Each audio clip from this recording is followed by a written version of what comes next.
Family the village રેસીપીમાં તમારું બધાનું સ્વાગત છે। તો આપણે આવી ગયા છીએ આજ નવા વિડીયો સાથે। તો આજ આપણે બનાવેલી છે દહીંની તીખારી, વઘારેલી દહીંની તીખારી બનાવવાની છે। તો ચાલો બનાવીએ। ચેનલમાં પહેલી વાર આવ્યા તો સબસ્ક્રાઈબ કરી નાખજો। દહીં તીખારી બનાવવા માટે તો આપણે દહીં લઈ લીધું છે, રાઈ લઈ લીધી છે, હળદર લઈ લીધી, મીઠું લઈ લીધું, જીરું લઈ લીધું ને લાલ મરચું, લીલા મરચાં, કોથમરી, લસણની કળી ને મીઠો લીમડો।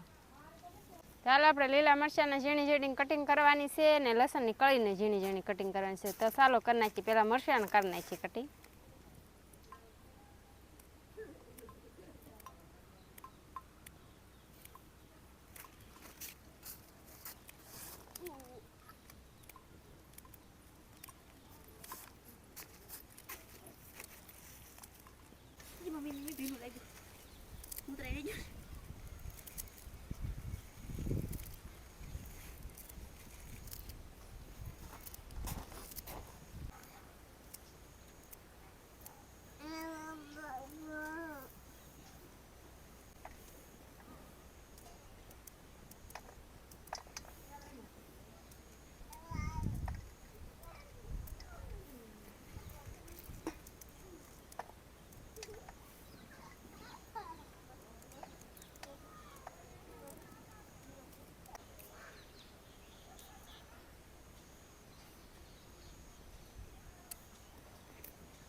પહેલાં આપણે નાખી દેવાનું છે એમાં તેલ।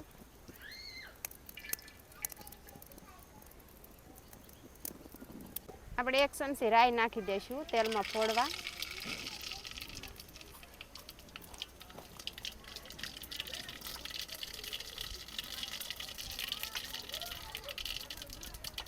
આપણે રાઈ ફૂટી ગઈ છે, એમાં લસણની કળી નાખવાની છે।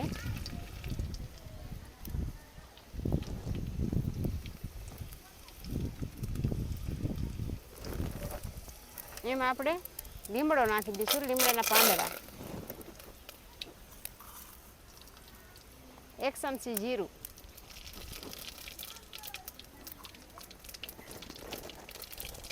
1 ચમચી લાલ મરચું નાખી દઈશું,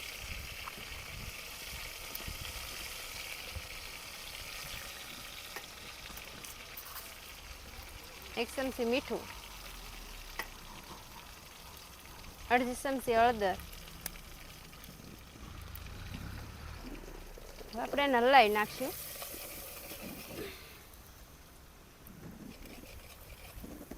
હવે આપણે એમાં દહીં નાખી દઈશું।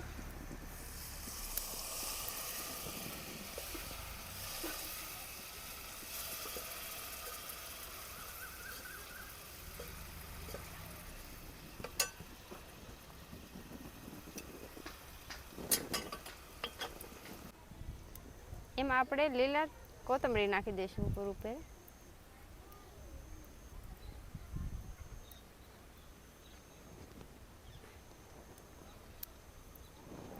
તીખારી થઈ જશે તૈયાર। તો હવે એને આપણે ઉતારી લઈશું।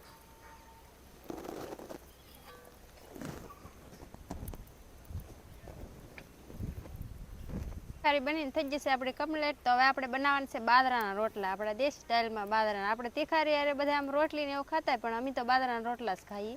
તો હાલો આપણે બનાવી બાજરાના રોટલા।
આપણે જો મસ્ત મજાની દહીં તીખારી બની ગઈ છે. આપણે મરચું ભરેલા, મેથીના ભરેલા મરચાં અને બાજરાનો રોટલો બનીને કમ્પ્લીટ થઈ ગયું છે. આ વિડીયો તમને કેવો લાગ્યો કોમેન્ટ કરીને કહેજો જરા. ચેનલમાં પહેલી વાર આવ્યો હોય તો સબસ્ક્રાઈબ કરી નાખજો અને મળશું નવા વિડીયો સાથે. ત્યાં સુધી જય માતાજી બધાને.